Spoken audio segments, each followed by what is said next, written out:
Hello दोस्तों, नमस्कार। LP सरकारी जॉब चैनल पर आपका हार्दिक स्वागत और अभिनंदन करता हूं। आपके उज्जवल भविष्य की कामना के साथ इस सेशन का शुरुआत कर रहा हूं। इस टॉपिक से प्रश्न नंबर 680 है और इस सेशन का पहला प्रश्न है। तो चलिए देखते हैं। प्रश्न नंबर 680, केंद्रीय प्रशासनिक अधिकरण की स्थापना कब की गई? केंद्रीय प्रशासनिक अधिकरण की स्थापना कब की गई? 1984 में या 1985 में या 1986 में या 1988 में? केंद्रीय प्रशासनिक अधिकरण की स्थापना कब की गई? प्रश्न नंबर 680 का उत्तर देने का प्रयास करें और इस सेशन को अपने दोस्तों के बीच शेयर कर दें। और जो सेशन को पहली बार देख रहे हैं वो चैनल को सब्सक्राइब कर लें। और किसी प्रश्न का उत्तर जानना चाहते हैं तो कमेंट के माध्यम से जानकारी प्राप्त कर सकते हैं। तो चलिए भाई उत्तर बताएं। केंद्रीय प्रशासनिक अधिकरण की स्थापना कब की गई? तो ये की गई थी 1985 में। प्रश्न नंबर 680 का ऑप्शन बा सही उत्तर होगा। अगले प्रश्न पे आ जाएं। प्रश्न नंबर 681, जिला योजना समिति के संबंध में कौन सी बात सही है? जिला योजना समिति के संबंध में कौन सी बात सही है? ये प्रत्येक राज्य में जिला स्तर पर गठित की जाए। ऑप्शन बा, इस समिति के कम से कम 4/5 सदस्य जिला स्तर के पंचायत और नगर पालिकाओं के निर्वाचित सदस्यों द्वारा अपने में से चुने जाएंगे। इसका प्रमुख कार्य संपूर्ण जिले के विकास की योजनाओं तैयार करना है। या उपयुक्त सभी। प्रश्न नंबर 681, जिला योजना समिति के संबंध में कौन सी बात सही है? तो ये सभी बातें सही हैं भाई। प्रश्न नंबर 681 का ऑप्शन द सही उत्तर होगा। अगले प्रश्न पे आ जाएं। प्रश्न नंबर 682, प्रश्न नंबर 682, संविधान के किस अनुच्छेद के तहत जम्मू कश्मीर को विशेष दर्जा प्रदान किया गया है? प्रश्न नंबर 682, संविधान के किस अनुच्छेद के तहत जम्मू कश्मीर को विशेष राज्य का दर्जा प्रदान किया गया है?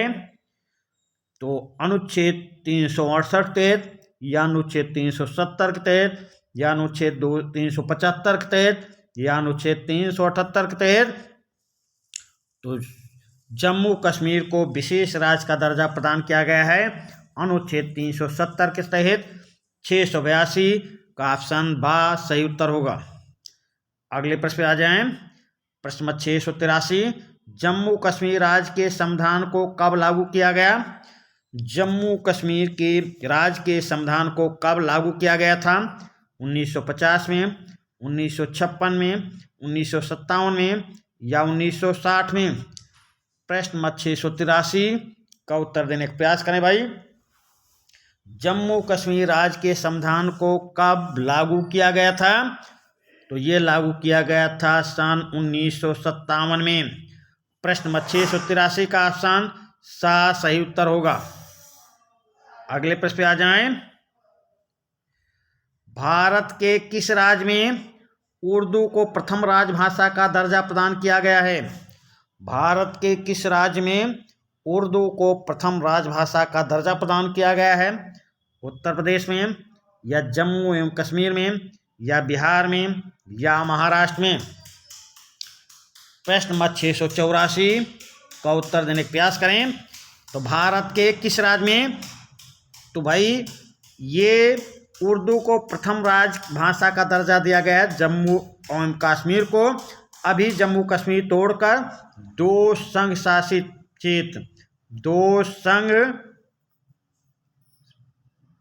क्षेत्र बना दिए गए हैं भाई। संघ शासित क्षेत्र बना दिए गए हैं। जम्मू कश्मीर को तोड़कर जम्मू कश्मीर और लद्दाख दो संघ शासित क्षेत्र बन गए हैं भाई। तो यहाँ पे उर्दू को प्रथम राजभाषा का दर्जा प्रदान किया गया है। अगले प्रश्न पे आए। प्रश्न नंबर 685 उच्च न्यायालय के न्यायाधीशों की नियुक्ति करते समय राष्ट्रपति निम्न में से किससे परामर्श करता है? उच्च न्यायालय के न्यायाधीशों की नियुक्ति करते समय राष्ट्रपति निम्न में से किससे परामर्श करता है?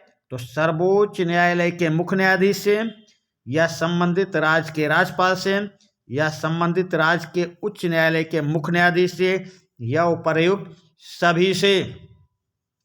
तो उच्च न्यायालयों के न्यायाधीशों की नियुक्ति करते समय राष्ट्रपति इन सभी लोगों से परामर्श करता है भाई। सर्वोच्च न्यायालय के मुख्य न्यायाधीश से, संबंधित राज्य के राज्यपाल से, संबंधित राज्य के उच्च न्यायालय के मुख्य न्यायाधीश से।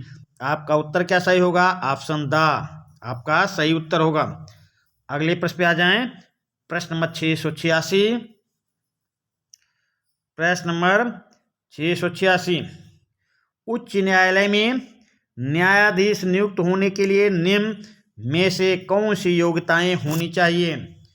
उच्च न्यायालय में न्यायाधीश नियुक्त होने के लिए निम्न में से कौन सी योग्यताएं होनी चाहिए? तो भारत का नागरिक हो, हाँ होनी चाहिए। वह भारत राज्य क्षेत्र में कम से कम 10 वर्ष तक को न्यायिक पद धारण कर चुका हो, ये भी होना चाहिए। उच्च न्यायालय में कम से कम 10 वर्ष तक अधिवक्ता रह चुका हो, ये भी होना चाहिए। और सभी अगर योग्यता होनी चाहिए तो ऑप्शन द आपका सही उत्तर होगा। अगले प्रश्न पे आ जाएं। प्रश्न नंबर 687, उच्च न्यायालय के मुख्य न्यायाधीश एवं अन्य न्यायाधीशों को मासिक वेतन कितना मिलता है? उच्च न्यायालय के मुख्य न्यायाधीश एवं अन्य न्यायाधीशों को मासिक वेतन कितना मिलता है? तो चलिए भाई, मुख्य न्यायाधीश को 2,80,000, अन्य न्यायाधीशों को 2,50,000। हम ऑप्शन पे नहीं जाते हैं, इसमें आपको ये पुराना डाटा दिया गया है। आपको वर्तमान में बता रहे हैं कि उच्च न्यायालय के मुख्य न्यायाधीश को 2,80,000 रुपये एवं अन्य न्यायाधीश को 2,50,000 मासिक वेतन मिलता है। ये वर्तमान में ये मिल रहा है भाई, वर्तमान में ये डाटा है। मुख्य न्यायाधीश को 2,80,000 और अन्य न्यायाधीश को 2,50,000। तो चलिए ये वर्तमान डाटा आप याद रखेंगे। अगले प्रश्न पे चलते हैं। प्रश्न नंबर 688, भारत में मुख्य निर्वाचन आयुक्त एवं अन्य निर्वाचन आयुक्तों की नियुक्ति किसके द्वारा की जाती है? प्रश्न नंबर 688, भारत में मुख्य निर्वाचन आयुक्त एवं अन्य निर्वाचन आयुक्तों की नियुक्ति किसके द्वारा की जाती है? राष्ट्रपति द्वारा, उपराष्ट्रपति द्वारा, प्रधानमंत्री द्वारा, या सर्वोच्च न्यायालय के मुख्य न्यायाधीश द्वारा। प्रश्न नंबर 688 का उत्तर बताने का प्रयास करें। भारत में मुख्य निर्वाचन आयुक्त एवं अन्य निर्वाचन आयुक्तों की नियुक्ति किसके द्वारा की जाती है? तो ये की जाती है राष्ट्रपति के द्वारा भाई। प्रश्न नंबर 688 का ऑप्शन आ सही उत्तर होगा। प्रश्न नंबर 689, प्रश्न नंबर 689 देख लें। ये स्क्रीन पर छोटा करके सारे विकल्प आपके सामने ला रहा हूं। संविधान के अनुच्छेद 324 के अनुसार निर्वाचन आयोग के निम्नलिखित में से कौन से कार्य हैं? चलिए भाई उत्तर बताने का प्रयास करें। संसद तथा राज्य विधानमंडलों के निर्वाचन के लिए निर्वाचक नामावली और राष्ट्रपति तथा उपराष्ट्रपति के लिए के पदों के निर्वाचनों का अधीक्षण, निर्देशन व नियंत्रण। ऑप्शन बा, संसद तथा राज्य विधानमंडलों के निर्वाचन संबंधी संदेहों और विवादों के निर्णय के लिए निर्वाचन अधिकरण की नियुक्ति करना। या ऑप्शन सा, संसद तथा राज्य विधानमंडलों के सदस्यों की अनर्हताओं के प्रश्न पर राष्ट्रपति और राज्यपालों को परामर्श देना।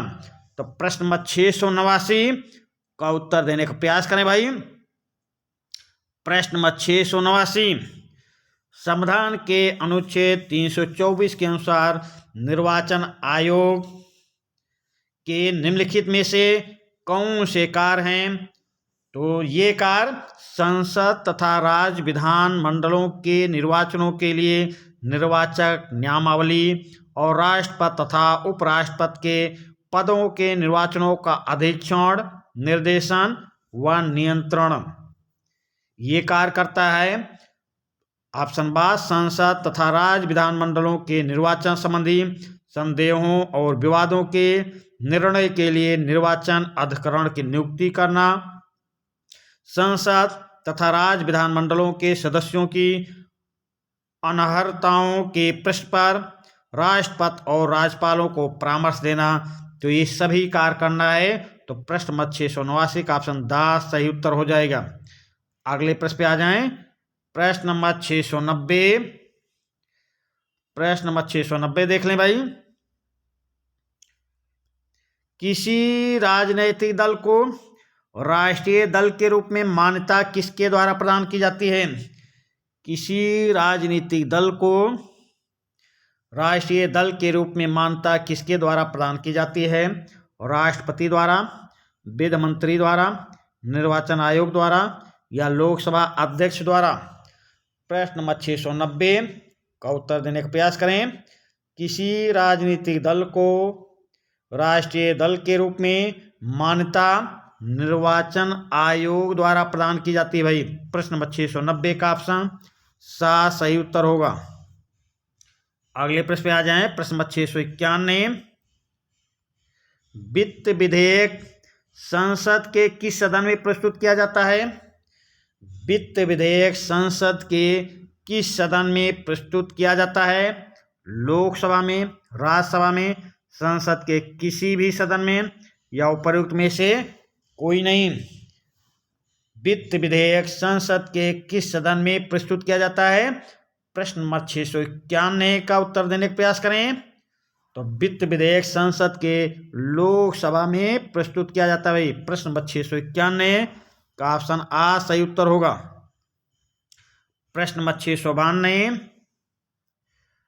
प्रश्न नंबर 692, चलिए भाई। निम्नलिखित में से अंतर्राज्यीय परिषद के प्रमुख कार्य कौन से हैं? निम्नलिखित में से अंतर्राज्यीय परिषद के प्रमुख कार्य कौन से हैं? ऑप्शन आ, विभिन्न राज्यों के मध्य उत्पन्न विवादों की जांच करना और उन पर परामर्श देना, ये अंतर्राज्यीय परिषद का कार्य है। कुछ या सभी राज्यों के अलावा कुछ या सभी राज्यों के अथवा संघ और एक राज्य या अधिक राज्यों के सामान्य हित से संबंधित विषयों का अन्वेषण करना व उस पर विचार करना, ये भी प्रमुख कार्य है। उपर्युक्त विषय विशेषकर इनसे संबंधित नीति और कार्य के बेहतर समन्वय की सिफारिश करना, तो ये सभी कार्य हैं। तो प्रश्न नंबर 692 का ऑप्शन द सही उत्तर हो जाएगा। अगले प्रश्न पे आ जाएं। प्रश्न नंबर 693, निम्न में से कौन सा संवैधानिक निकाय नहीं है? निम्न में से कौन सा संवैधानिक निकाय नहीं है? तो वित्त आयोग, राजभाषा आयोग, योजना आयोग या अंतर्राज्यीय परिषद? तो संवैधानिक निकाय नहीं है, तो वो संवैधानिक निकाय नहीं है योजना आयोग। प्रश्न नंबर 693 का ऑप्शन सा सही उत्तर होगा। भारत की संचित निधि में धन कहाँ से आता है? भारत की संचित निधि में धन कहाँ से आता है? तो राजस्व से आता है संचित निधि में धन। नया ऋण से संचित निधि में धन आता है। ऋणों का भुगतान से भी संचित निधि में धन आता है। तो आपका उत्तर क्या सही होगा? Option the. प्रश्न नंबर 694 का ऑप्शन द सही उत्तर होगा। अगले प्रश्न पे आ जाएं। भारत में किस प्रकार की दलीय व्यवस्था है? एक दलीय, द्विदलीय, बहुदलीय या उपर्युक्त में से कोई नहीं। तो भारत में किस प्रकार की दलीय व्यवस्था है? तो भाई भारत में बहुदलीय व्यवस्था है। प्रश्न नंबर 695 का ऑप्शन सा सही उत्तर होगा। प्रश्न नंबर 696, भारतीय दलीय व्यवस्था की प्रमुख विशेषताएं क्या हैं? भारतीय दलीय व्यवस्था की प्रमुख विशेषताएं क्या हैं? राजनीतिक दलों की नीतियों और कार्यक्रमों में स्पष्ट भेद का अभाव है। सही है, ये विशेषता है। विभिन्न दलों में तीव्र आंतरिक गुटबंदी है, ये भी सही है। सभी राजनीतिक दलों और राजनीतिक अभियान की कथनी और करनी में भारी अंतर है। तो ये प्रमुख विशेषताएं हैं। प्रश्न नंबर 696 का ऑप्शन द सही उत्तर होगा। प्रश्न नंबर 697, भारत में संसद द्वारा आकस्मिक निधि का गठन कब किया गया? भारत में संसद द्वारा आकस्मिक निधि का गठन कब किया गया भाई? प्रश्न नंबर 697 का उत्तर दें। 1948 में या 1950 में या 1952 में या 1954 में? प्रश्न नंबर 697, भारत में संसद द्वारा आकस्मिक निधि का गठन कब किया गया? तो ये 1950 में किया गया। प्रश्न नंबर 697 का ऑप्शन बा सही उत्तर होगा। प्रश्न नंबर 698, भारत में कितने प्रकार की प्रशासनिक सेवाएं हैं? भारत में कितने प्रकार की प्रशासनिक सेवाएं हैं? अखिल भारतीय सेवाएं, केंद्रीय सेवाएं, राज्य सेवाएं या इनमें सभी? तो भाई इनमें सभी सेवाएं हैं। भारत में इनमें सभी सेवाएं हैं। अखिल भारतीय सेवाएं भी हैं, केंद्रीय सेवाएं भी हैं, राज्य सेवाएं भी हैं। तो चलिए अगले प्रश्न पे आते हैं। प्रश्न नंबर 699,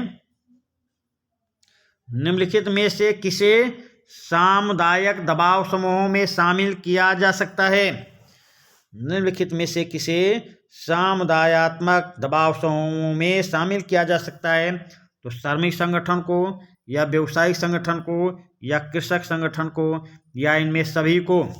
तो प्रश्न नंबर 699 का उत्तर देने का प्रयास करें भाई। निम्नलिखित में से किसे सामुदायिक दबाव समूहों में शामिल किया जा सकता है?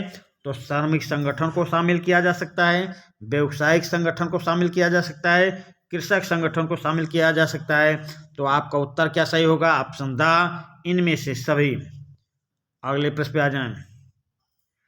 प्रश्न नंबर 700, भारत में उच्च न्यायालयों के न्यायाधीशों का कार्यकाल कितने वर्ष की आयु तक निश्चित किया गया है? तो 58 वर्ष, 60 वर्ष, 62 वर्ष या 65 वर्ष?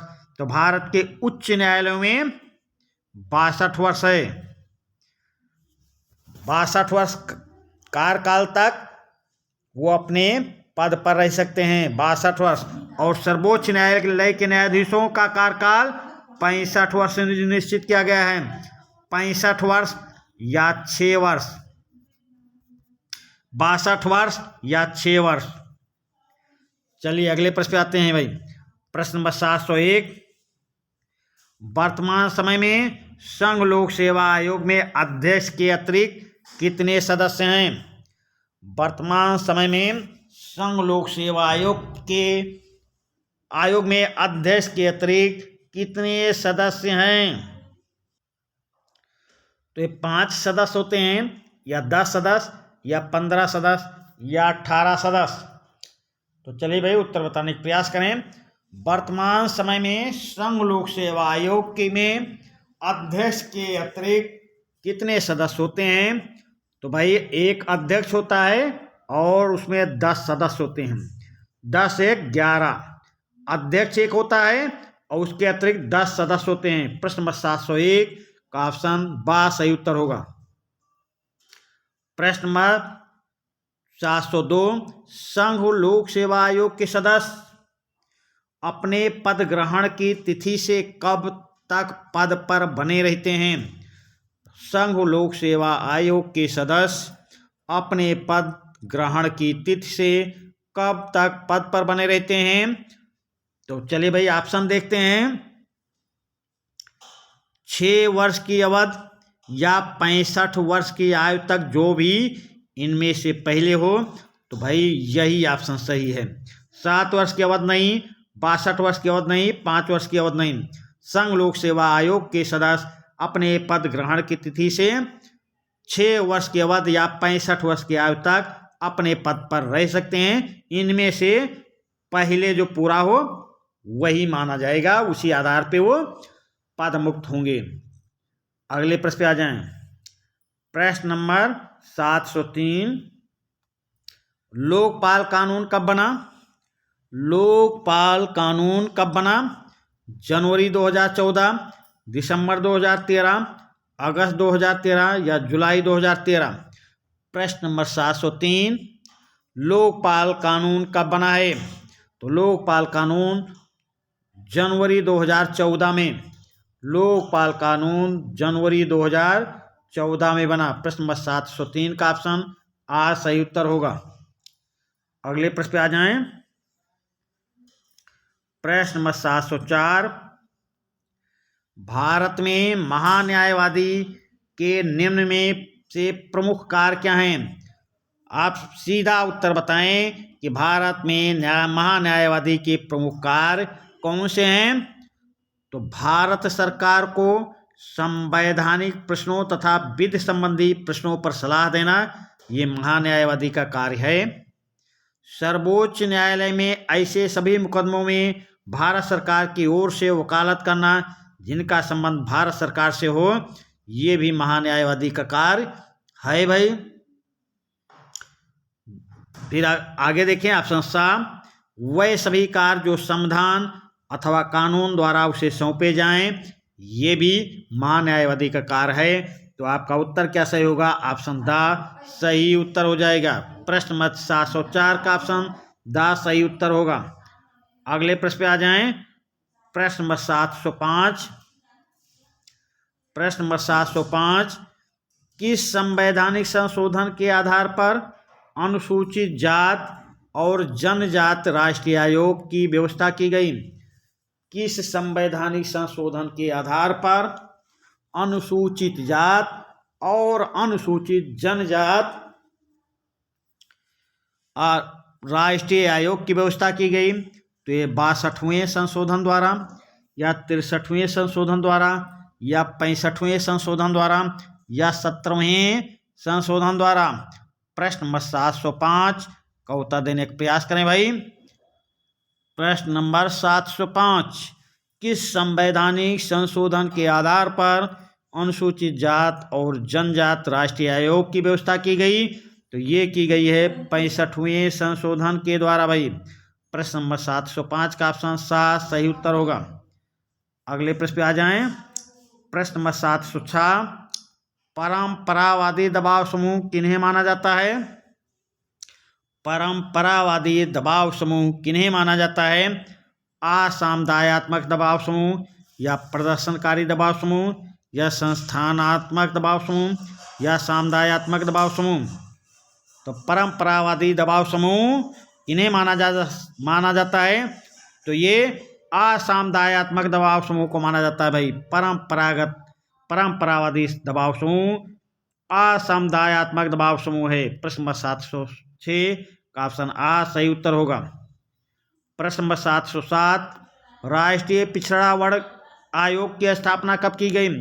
राष्ट्रीय पिछड़ा वर्ग आयोग की स्थापना कब की गई? 1975 में या 1979 में या 1990 में या 1993 में? प्रश्न नंबर 707, राष्ट्रीय पिछड़ा वर्ग आयोग की स्थापना कब की गई? तो ये भाई 1993 में की गई। राष्ट्रीय पिछड़ा वर्ग आयोग की स्थापना 1993 में की गई। प्रश्न नंबर 707 का ऑप्शन ध सही उत्तर होगा। अगले प्रश्न पे आ जाएं। राष्ट्रीय पिछड़ा वर्ग आयोग के अध्यक्ष कौन हैं? राष्ट्रीय पिछड़ा वर्ग आयोग के अध्यक्ष कौन हैं? न्यायमूर्ति PN भगवती या न्यायमूर्ति RS सरकारिया या न्यायमूर्ति RN प्रसाद या ऊपर में से कोई नहीं? तो चलिए भाई उत्तर बताने का प्रयास करें। उत्तर बताने का प्रयास करें भाई। राष्ट्रीय पिछड़ा वर्ग आयोग के अध्यक्ष कौन है? न्यायमूर्ति पी.एन. भगवती, न्यायमूर्ति आर.एस. सरकारिया, न्यायमूर्ति आर.एन. प्रसाद या उपरयुक्त में से कोई नहीं। तो ऑप्शन द आपका सही होगा, उपरयुक्त में से कोई नहीं। क्यों भाई? तो अभी वर्तमान में राष्ट्रीय पिछड़ा वर्ग आयोग के अध्यक्ष कौन है? श्री हंसराज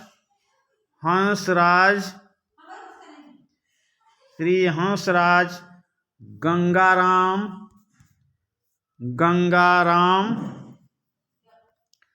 अहीर।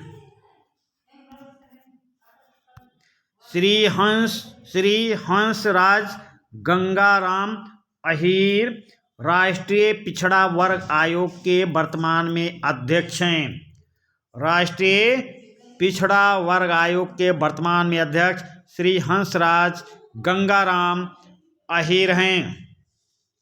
ये महाराष्ट्र के चंद्रपुर जिले से बिलोंग करते हैं। ये महाराष्ट्र राज्य के चंद्रपुर जिले के निवासी हैं और पेशे से एक किसान है भाई। पेशे से एक ये किसान है भाई, किसान थे। तो चलिए प्रश्न नंबर 708 का ऑप्शन द सही उत्तर होगा, क्योंकि श्री हंसराज गंगाराम अहीर वर्तमान में राष्ट्रीय पिछड़ा वर्ग आयोग के अध्यक्ष हैं। अगले प्रश्न पे चलते हैं।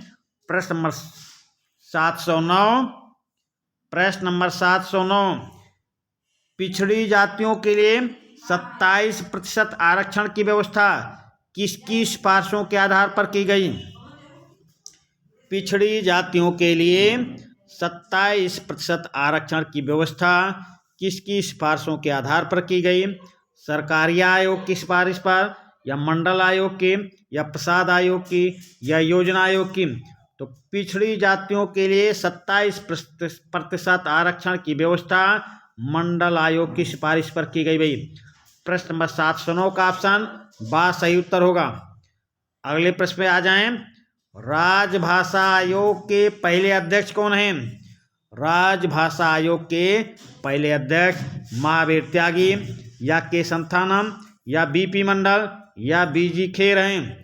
प्रश्न नंबर 710, राजभाषा आयोग के पहले अध्यक्ष कौन थे? तो राजभाषा आयोग के पहले अध्यक्ष बीजी खेर हैं। प्रश्न नंबर 710 का ऑप्शन द सही उत्तर होगा। अगले प्रश्न पे आ जाएं। प्रश्न नंबर 711, शासकीय प्रयोजनों के लिए अंग्रेजी भाषा के प्रयोग को कब तक करने की अनुमति प्रदान की गई है? शासकीय प्रयोजनों के लिए अंग्रेजी भाषा के प्रयोग को कब तक करने की अनुमति प्रदान की गई है? 1999 तक, या 2005 तक, या 2011 तक, या अनिश्चित काल के लिए? प्रश्न नंबर 711, शासकीय प्रयोजनों के लिए अंग्रेजी भाषा के प्रयोग को कब तक करने की अनुमति प्रदान की गई है? तो ये अनिश्चित काल के लिए भाई। प्रश्न नंबर 711 का ऑप्शन द सही उत्तर होगा। अगले प्रश्न पे आ जाएं। प्रश्न नंबर 712, भाषाई आधार पर कौन सा राज्य सर्वप्रथम बना? भाषाई आधार पर कौन सा राज्य सर्वप्रथम बना? राजस्थान, या मध्य प्रदेश, या आंध्र प्रदेश, या कर्नाटक? तो भाई ये पुट्टली श्रीरामुलु, पुट्टली श्री रामुलु ने भूख हड़ताल कर दी, और भूख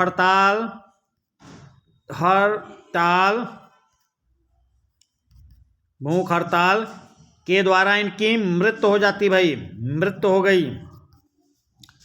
भूख हड़ताल द्वारा इनकी मृत्यु हो गई। और 1953 में आंध्र प्रदेश राज्य का गठन हो जाता है। तो भाषाई आधार पर कौन सा राज्य सर्वप्रथम बना? आंध्र प्रदेश। प्रश्न नंबर 712 का ऑप्शन सा सही उत्तर होगा। अगले प्रश्न पे आ जाएं। प्रश्न नंबर 713, निम्न में से कौन सी भाषा हमारे संविधान के 8वीं अनुसूची में सम्मिलित नहीं है?